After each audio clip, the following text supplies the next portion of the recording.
শহরের এক কোণে ছিল একটি পুরনো পার্ক। সবাই বলতো সেখানে নাকি রাতে তো ভয় লাগছে। চলো দেখি সত্যি ভূত আছে কিনা। রাতে তারা টর্চ নিয়ে পার্কে গেল।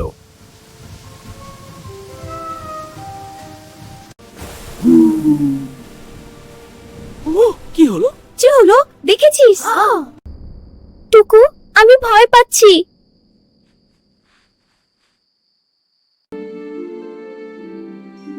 কে আমার পার্কে এসেছো?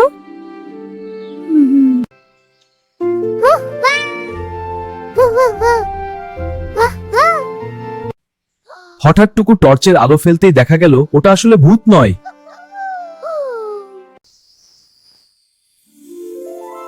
আরে বাবা, আমি তো শুধু ঘুমাচ্ছিলাম। ভয় পেও না। ভূত নেই, ভয়টাই আসল ভূত। তারপর থেকে পার্কটা আর ভয়ের জায়গা নয়, ওটা হয়ে গেল তাদের প্রিয় অ্যাডভেঞ্চারের মাঠ।